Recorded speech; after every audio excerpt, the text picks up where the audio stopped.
Olá, queridos irmãos e irmãs. Saúdo a todos com a paz e o amor do nosso Senhor Jesus Cristo. Quero convidá-los para juntos cultuarmos a Deus nesta data tão importante para nós cristãos. Pois hoje é o dia que separamos para prestar culto a Deus, dando graças pela demonstração do seu grandioso amor, entregando Jesus Cristo à morte, e morte de cruz em nosso lugar. Este culto tem por título Culto das 7 Palavras. Palavras que foram proferidas por Jesus, já pregado na cruz.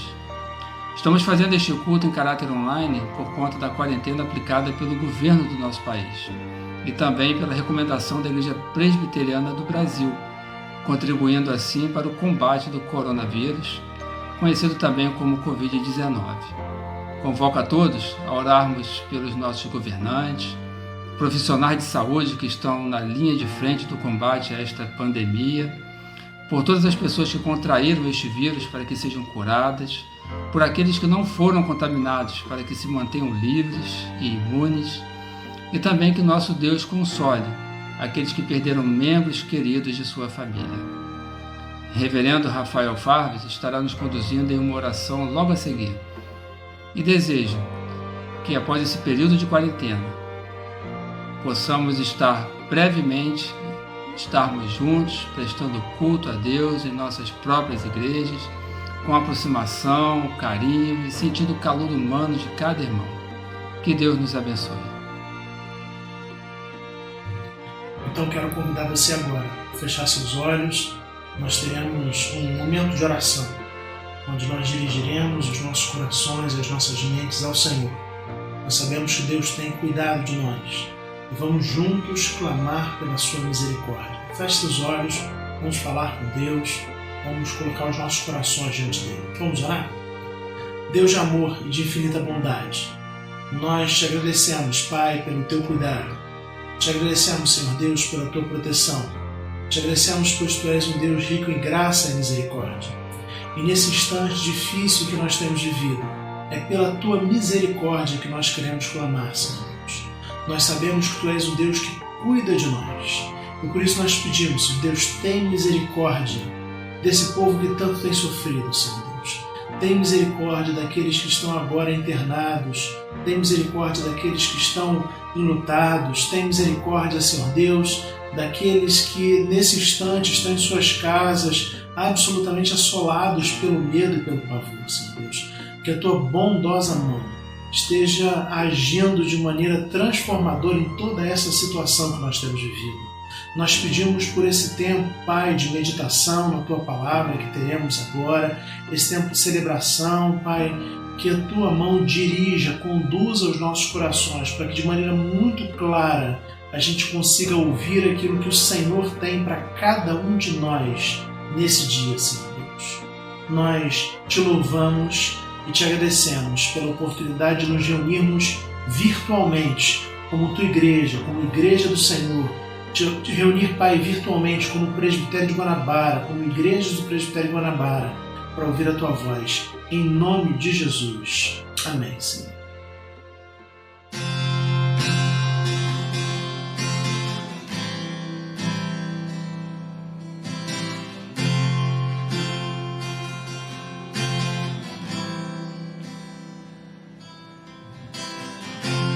Eu te conheci, Jesus,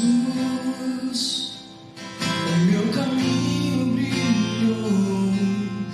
Agora minha vida não é mais a mesma. Eu acredito na palavra. Eu acredito no poder do Teu sangue, que me libertou da morte.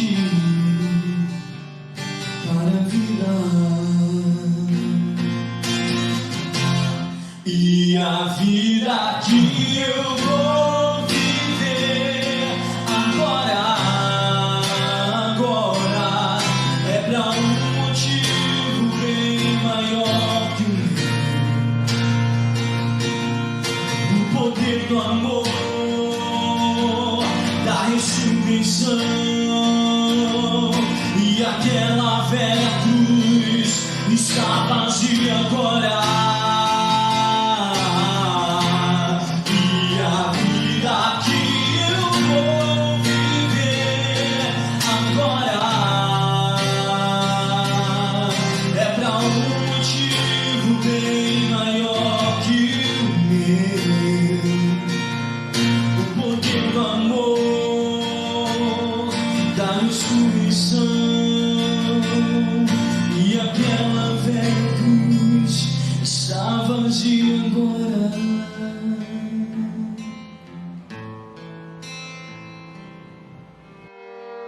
Irmãos, a paz, que alegria poder estar com você na manhã deste dia especial para todos nós. Dia em que celebramos a nossa redenção. Dia em que recordamos o sacrifício de Jesus naquela cruz, que nos reconciliou com Deus, que nos trouxe justiça, que nos trouxe paz, que nos deu salvação da condenação do pecado pelo sacrifício de Cristo Jesus. Nós sabemos que aquele dia foi muito triste. O nosso Redentor sofreu muito, foi humilhado, foi torturado, foi ferido e morto no nosso lugar. Mas para nós é um dia de celebrarmos a redenção. O nosso Salvador proferiu muitas palavras. Aliás, todas as palavras de Jesus foram perfeitas, colocadas no tempo certo, para as pessoas no momento exato de que precisavam. Palavras que nos comunicam vida, palavras que nos comunicam perdão, palavras que nos levam à reconciliação com Deus e à certeza da vida eterna. Pois bem, hoje, neste culto das 7 palavras, 7 ministros vão nos conduzir na meditação de 7 expressões de Jesus na cruz do Calvário. Naquele momento de dor, ele falava para mim, ele falava para você, ele falava para os eleitos, os amados do Senhor. E tudo o que ele falou ali nos comunica verdades preciosas para nós. Foram palavras de perdão, de salvação, de amor, de empatia, de propiciação. Palavras que demonstram que ele tinha certeza de que tinha cumprido a missão quando ele entrega a sua alma. Ele tinha certeza de que a sua vida estava nas mãos do Pai. E por isso, essas palavras são tão edificantes. Meu desejo é que, a partir deste momento, nas 7 palavras de Cristo na cruz, você esteja com a mente e o coração receptivos. Que você coloque os seus ouvidos atentos para ouvir o que o Espírito diz à igreja. E saia, depois dessas 7 palavras de Cristo na cruz, edificado. E que o Senhor, o Deus bondoso, abençoe a sua vida, te encha de paz. E que o Espírito do Senhor te conduza. Abra o seu coração. Te assista nesta hora para que você entenda a vontade de Deus para a sua vida. Muito obrigado, a paz.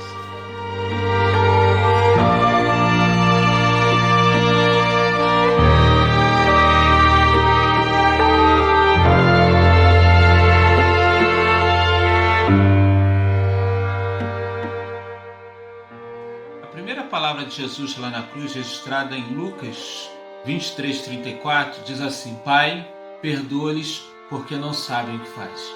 Queridos, o que é importante a gente ver é que não existe nada mais difícil para nós fazermos do que perdoar. Eu confesso que eu tenho bastante dificuldade de perdoar. E é claro, a questão de perdoar, a gente não quer sofrer 2 vezes. Por isso a gente afasta as pessoas que nos feriram. Mas Jesus é bem diferente na sua palavra lá na cruz. Jesus, ainda vivendo o pior momento da sua caminhada e ali sentindo a dor dos pregos nas suas mãos, ainda sentindo a dor da morte que estava vindo naquele momento, terrível crucificação, ele é capaz de dizer: Pai, perdoa-lhes porque não sabem o que faz. Jesus, nesse momento, ele demonstra que ele é exatamente aquilo que ele se propôs a ser. Ele é o nosso intercessor. Ele vai interceder ao Pai pela sua vida, pela minha vida, pela nossa vida, diante do pecado, que era algo que nos afastava de Deus. E aí nós temos a nossa ligação com o Senhor, porque nós fomos perdoados por Deus. E aí, queridos, eu acho muito importante a gente perceber que o nosso intercessor, ele vai diante do Pai e pede perdão para todos nós. Outro ponto importante que nós vemos nesse texto é que a nossa comunhão é reatada, de maneira que Jesus se torna a ponte que nos liga ao Pai, e é através do perdão em que ele faz essa ligação. E aí, queridos, ele se torna exatamente o exemplo para todos nós. Nós vivemos num mundo onde nós vamos estar lidando com muitas situações desfavoráveis, nas quais nós precisaremos perdoar as pessoas que nós temos contato com elas. Jesus disse para a gente perdoar as pessoas que nos ferem, e ele falou isso. E agora, nesse instante lá na cruz, ele está fazendo exatamente isso, perdoando todos aqueles que ferirem, inclusive nós estamos também incluídos. E aí nós recebemos o perdão de Deus. E aí, queridos, eu queria pensar um pouco e ver um pouco com você que Jesus se torna o nosso exemplo, o exemplo especial para todos nós. Não existe situação difícil que nós não possamos perdoar. Não existe situação que seja terrível que nós não possamos de alguma forma estarmos perdoando. E ali Jesus mostra que é possível sim perdoar. Imagine um mundo onde as pessoas pudessem perdoar. Imagine um mundo onde as pessoas pudessem se relacionar livremente, sem nenhum ressentimento, sem nenhum rancor. Eu penso no mundo que teria menos morte. Eu penso no mundo onde as pessoas se abraçariam normalmente porque elas sentiriam amor pelas outras, independente daquilo que as outras fizeram para elas. Então é importante nós vermos que a palavra de Jesus traz um ensinamento para todos nós. Perdoa, porque não sabem o que faz.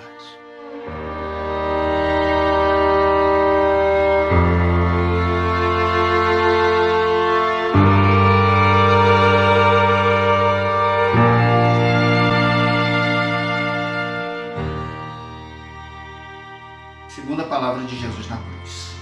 Observe que para toda resposta existe uma pergunta, mesmo que ela não tenha sido feita. Em Lucas, no capítulo 23, no versículo 43, Jesus dá uma resposta a uma pergunta que foi feita no versículo 42 por um ladrão, um malfeitor, por um pecador.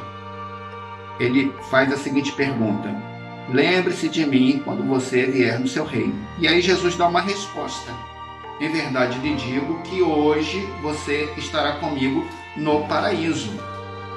Aqui esse texto, esse em verdade é amém. Às vezes Lucas traduz aleto ou aletheia na verdade por amém. Jesus, ao introduzir a palavra amém, marcou-a como digna e certa de confiança, uma expressão da sua majestade e autoridade, ou seja, Jesus é a verdade. Apocalipse, capítulo 3, versículo 14, chama o próprio Jesus de amém e afirma que ele é a testemunha fiel e verdadeira. Diz assim o texto: ao anjo da igreja em Laodiceia, escreva: estas coisas diz o amém, a testemunha fiel e verdadeira, o princípio da criação de Deus. As palavras de Jesus, dando-lhe confiança, deram mais do que pedira. Não somente teria um lugar no seu reino, quando quer que este fosse estabelecido, como também, naquele mesmo dia, estaria no paraíso com ele. Essas garantias são dadas somente por Jesus, que é o caminho, a verdade e a vida. E ninguém pode ir ao Pai se não for por Jesus, conforme João 14, versículo 6. Paraíso aqui se refere à habitação dos justos. Jesus promete ao ladrão comunhão com ele hoje, no paraíso. E deste modo, dá-lhe o perdão. Isso demonstra salvação e que a salvação e o perdão são dádivas dadas por Jesus, de forma gratuita e não por aquilo que fizemos de bom para receber. Lucas declara que Jesus, na sua morte e ressurreição, abriu as portas do paraíso e que foi exaltado para lá com o seu corpo. Assim, amigo e amiga, nessa Páscoa, anunciamos a morte e ressurreição de Jesus. Saiba que ele é o único que pode dar segurança, a segurança que tanto precisamos. Ele é a verdade, é a salvação. E aquele que encontra nele esta salvação está seguro e viverá eternamente. E com certeza, estar com ele é viver no paraíso. Que Deus abençoe sua vida.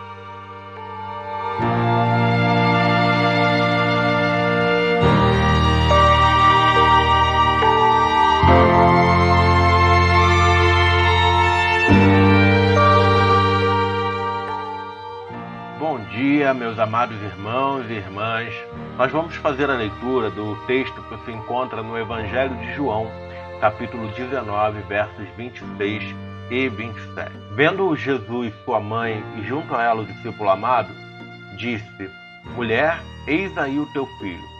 Depois disse ao discípulo: Eis aí a tua mãe. Dessa hora em diante, o discípulo a tomou para casa. Jesus está em seus últimos suspiros de vida. Toda dor e sofrimento dele não o impedem ainda de olhar aos que estão em sua dependência. Maria, mãe de Jesus, está ali, imersa em sofrimento, por ver seu filho querido sendo morto de maneira cruel. João, o apóstolo amado de Cristo, que há pouco havia abandonado o Senhor, volta e se coloca diante da cruz, ao lado da mãe de Jesus. Este Jesus, que mesmo em meio a dor e vergonha, não foca em si mesmo nem nas suas dores, mas foca no seu próximo. Jesus deixa a sua mãe aos cuidados do seu discípulo mais próximo. José, marido de Maria, certamente já era falecido. Os irmãos de Jesus não criam nele, mas João estava ali. E Jesus coloca então sobre João a responsabilidade de cuidar da sua mãe. Eu queria trabalhar algumas breves lições que esse texto traz para nós. Primeiro é que Cristo cuida dos seus amados. Ainda que Cristo estivesse padecendo, ele não se esqueceu do cuidado com os seus. Assim é que ele cumpre na cruz o seu propósito de nos dar vida. Lembre-se que Cristo jamais esquecerá de cuidar daqueles a quem ele ama. Segunda lição: como Cristo cuida dos seus, nós devemos cuidar dos nossos. Somos imitadores de Cristo, portanto, do mesmo modo que Cristo olhou além da sua própria dor, além do seu próprio sofrimento, nós precisamos fazer isso também em relação ao cuidado com os nossos irmãos e irmãs, familiares, parentes, amigos. Quem cuidou de Maria até o fim foi João, um sobrinho, mas o maior vínculo que eles tinham não era o vínculo sanguíneo, mas o vínculo da cruz, o vínculo do sangue de Cristo derramado. Isso nos leva finalmente à terceira lição: a cruz nos torna família. Em Cristo nós somos feitos família um do outro. O conceito de família é transformado por Jesus. Nosso vínculo familiar se estende além do nosso vínculo sanguíneo, passando a funcionar ou a ser validado por meio do sangue de Jesus. Por isso, nós precisamos amar os nossos irmãos e irmãs da nossa igreja, como se fosse verdadeiramente a nossa família. A igreja é o filho da viúva, é o pai do órfão, é o irmão daqueles que não têm irmãos, é a companhia daqueles que estão só. A igreja é uma grande família. Que Deus nos abençoe.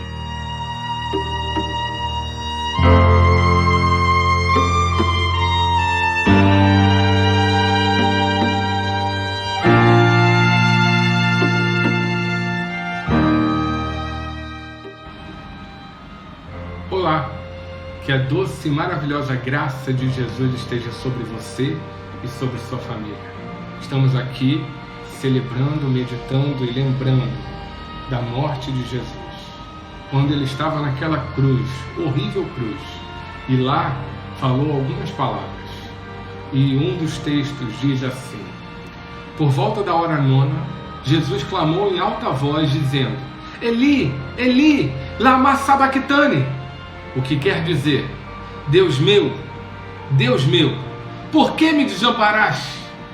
Este, sem dúvida, foi o momento de maior dor e sofrimento que Jesus passou naqueles dias.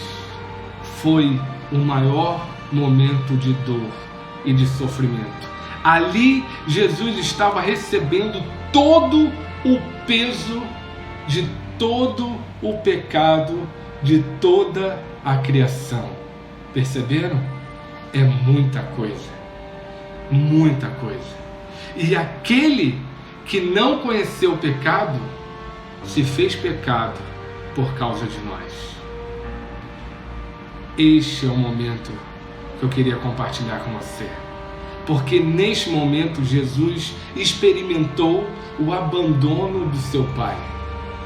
Não entrarei em questões teológicas disso. Apenas quero ressaltar que o pecado que Jesus tomou sobre si, este promove exatamente isto: a separação, uma separação radical entre o pecador e o Deus Pai Todo-Poderoso. Uma alienação de Deus. O pecado, portanto, é algo muito sério, que nós devemos levar muito a sério, porque pecar é viver por si mesmo. Todas as vezes que pecamos, tentamos viver por nossa própria conta, de forma independente de Deus.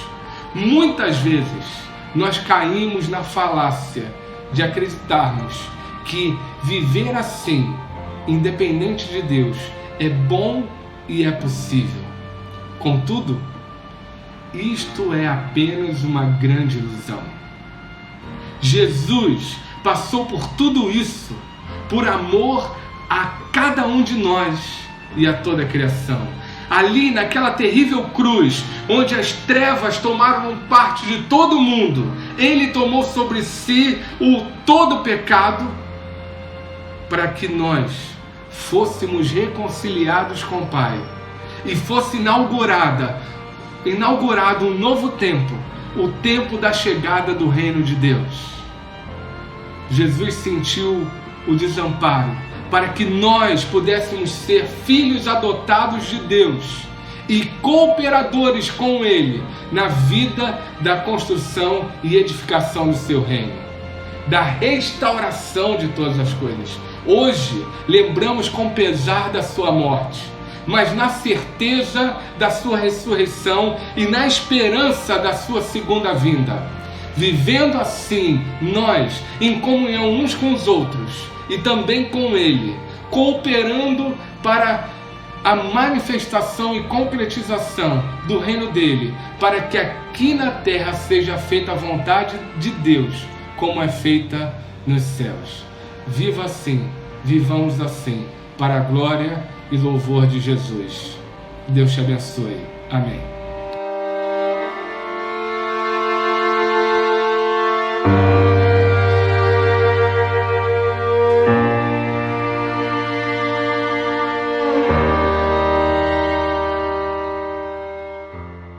Que a graça do Senhor Jesus esteja em cada coração e que o amor de Deus venha frutificar cada vez mais na sua vida, meu prezado irmão. Bom, foi-me incumbido em falar da quinta palavra do Senhor Jesus na cruz do Calvário: tenho sede. E vemos que a sua morte, como longo da sua vida, Jesus olhou para a necessidade dos outros. Deus é amor, assim Jesus manifestou o seu amor na carne, mostrando a sua sincera preocupação pelas pessoas. Muitas vezes ele ignorou as suas necessidades físicas, passava a noite sem dormir e dias sem comer para servir os outros. Não foi diferente durante a crucificação. Jesus procurou o bem da sua mãe, de um ladrão arrependido e até dos soldados que executavam a sentença de morte quando o pregaram na cruz. No meio das suas palavras de amor para com os outros, aparece uma expressão de Jesus que admite seu próprio sofrimento. Somente depois de cuidar das suas responsabilidades para com os outros, Jesus comentou a sua condição. Depois, vendo Jesus que tudo já estava consumado, para se cumprir as Escrituras, disse: tenho sede. João 19, 28. Durante as primeiras horas da cruz, Jesus focalizou sua missão e cumpriu as Escrituras. Aquilo que os profetas pregavam, aquilo que os profetas diziam a respeito do Messias que viria, assim se cumpre nas Escrituras no Novo Testamento, como registros dos Evangelhos. E Jesus, queridos, com esta palavra, tenho sede, demonstra sua humanidade. Jesus demonstra que ali ele estava passando por sofrimento, estava com dor, e ele revela através da sua palavra: tenho sede. Porque Jesus era humano, e ele declara isso para nos mostrar que com os nossos sofrimentos, com as nossas dores, nós não podemos sair por aí condenando ninguém, porque mesmo diante da sua agonia, da sua dor, Jesus, pelo contrário, Ele nos libertou, Ele nos deu condição de vida, Ele levou sobre si as nossas dores e as nossas enfermidades. Tenho sede, meu amado, que venhamos ter essa sede, mas sim, sede da palavra de Deus, sede por Deus, sede por Jesus, sede por aqueles que estão lá fora sofrendo. Que o Senhor muito venha nos abençoar e que nós venhamos ser instrumento em suas mãos e canal de bênçãos para muitas vidas, aqueles que estão lá fora sofrendo. Assim como Jesus nos amou, nós devemos também amar pelo amor de Jesus, o nosso Senhor e Salvador. Amém. Graças a Deus.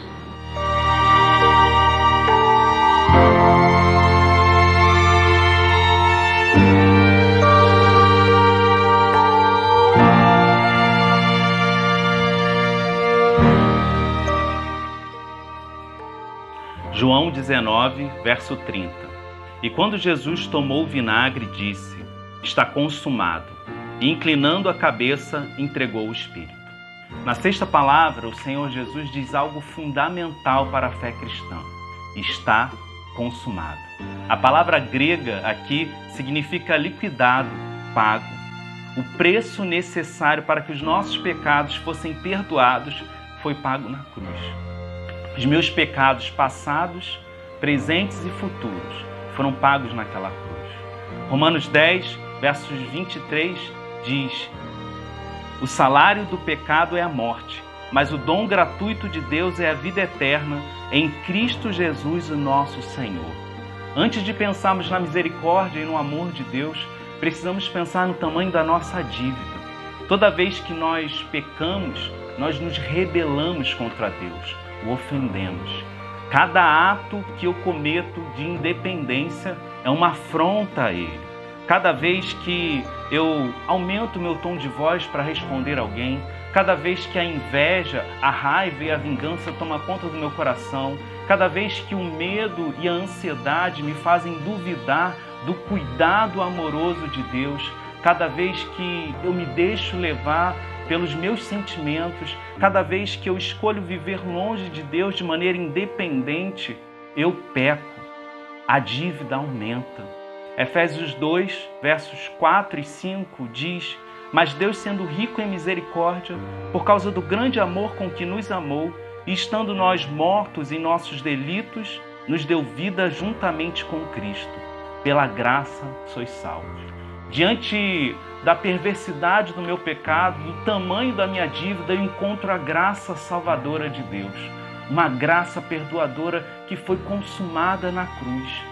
E isso me dá liberdade para viver em transformação diária. Essa consumação não é um bilhete premiado para que quando eu morra eu possa entrar no paraíso, mas é um convite a viver diariamente a transformação de Deus em minha vida. A dívida foi paga, está consumado. E eu posso lembrar que Jesus me salvou, que o seu ato na cruz me transformou. A obra de Jesus está consumada. Nós estamos livres da condenação do pecado, livres para viver redimidos, justificados, caminhando em graça com o Senhor.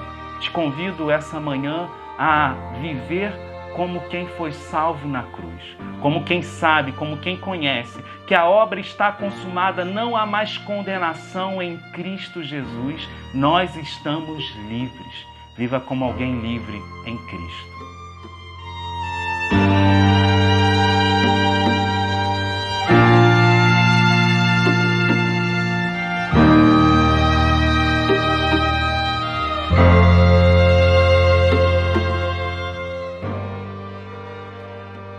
Olá, meu irmão, minha irmã, eu sou o reverendo Fábio Quintanilha, pastor da Igreja Presbiteriana de Tomás Coelho, e eu quero refletir com você brevemente sobre a sétima palavra de Jesus ali na cruz, ou a sétima expressão, conforme o registro de Lucas, capítulo 23, versículo 46, que diz assim: então Jesus clamou em alta voz: Pai, nas tuas mãos entrego o meu espírito.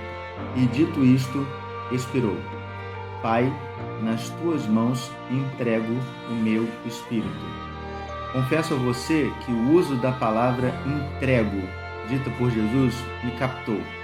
Existem várias situações na vida que nós precisamos entregar determinadas coisas nas mãos de alguém. Por exemplo, em vários momentos, talvez você precise entregar o seu carro que você goste tanto na confiança de alguém. Você entregaria para qualquer pessoa? Nossos filhos, por exemplo, nós precisamos entregar sobre o cuidado de outras pessoas. Ou entregamos na escola, ou entregamos sobre os cuidados de uma babá, ou entregamos para algum parente, para os nossos pais. Quando alguém da nossa família está doente, nós também precisamos entregar o cuidado, de nossa própria vida, das pessoas que amamos, ao cuidado de outros. Quando internamos alguém, por exemplo, no hospital, nós entregamos o cuidado de pessoas amadas sob a responsabilidade de outras pessoas. Pode ser até que nós precisamos entregar ao cuidado de alguém o nosso cartão do banco com a senha, para que alguém possa administrar os recursos que recebemos. Quando Jesus usa a palavra entrego, tem um uso muito significativo, porque a palavra entrego no grego significa colocar-se nas mãos de outro. Quando Jesus, então, usa a palavra entrego, ele está dizendo que ele se coloca nas mãos do Pai. Isso é fenomenal. Jesus, sendo Deus, ele tem o poder sobre a sua própria vida, mas ele abre mão de sua própria vida para submeter-se ao plano perfeito estabelecido pelo Pai. Talvez essa seja a lição mais difícil do processo do discipulado: entregar-se nas mãos do Pai. Deus tem o controle da nossa vida em suas mãos, mas nós muitas vezes durante a vida passamos a vida em ansiedade e preocupação, tentando ter o controle da vida em nossa própria mão. Mas a palavra de Deus nos convida o tempo todo a fazermos justamente o movimento contrário. Poderíamos lembrar o Salmo 37, verso 5, tão conhecido: entrega o teu caminho ao Senhor, confia nele e o mais ele fará. Deus tem o controle de nossa vida em suas mãos, mas muitas vezes nós vivemos em ansiedade e preocupação porque não confiamos nele. Eis aí uma lição de discipulado que você precisa aprender e viver. Entregue o controle de sua vida nas mãos do Pai. Confie nele, mesmo em tempos difíceis como estamos vivendo. O Senhor tem um plano perfeito. Que Deus te abençoe. À luz de tudo que você ouviu hoje, fica para você agora a pergunta: como está o seu coração nessa Páscoa? É interessante nós notarmos que tudo aquilo que Jesus fez, ele não fez baseado naquilo que nós decidimos ou nos méritos que nós temos. Aquilo que Jesus fez não está baseado nas atitudes que nós tomamos ou naquilo que deixamos de fazer. Jesus morreu por nos amar e ele nos salvou pela graça. Essa Páscoa, ela não fala a respeito da nossa vida, mas essa Páscoa fala a respeito daquilo que o nosso Salvador fez por nós. Essa Páscoa, ela não está centrada em nós, mas a Páscoa está centrada naquilo que Jesus fez por você, para te salvar. E aí eu retorno a pergunta nessa hora. Nessa Páscoa, como está o seu coração? Lembre-se que a paz não está em você se distanciar dos seus problemas, mas a verdadeira paz está na proximidade do seu Salvador. Vamos orar? Senhor, em nome de Jesus, nessa Páscoa, nós queremos entender de maneira profunda aquilo que o Senhor fez por nós. Ouvimos mensagens profundas que falaram ao nosso coração. E nós queremos te pedir que o teu Santo Espírito aplique essas palavras à nossa vida. Ensina-nos, ó Deus, a descansarmos em Ti.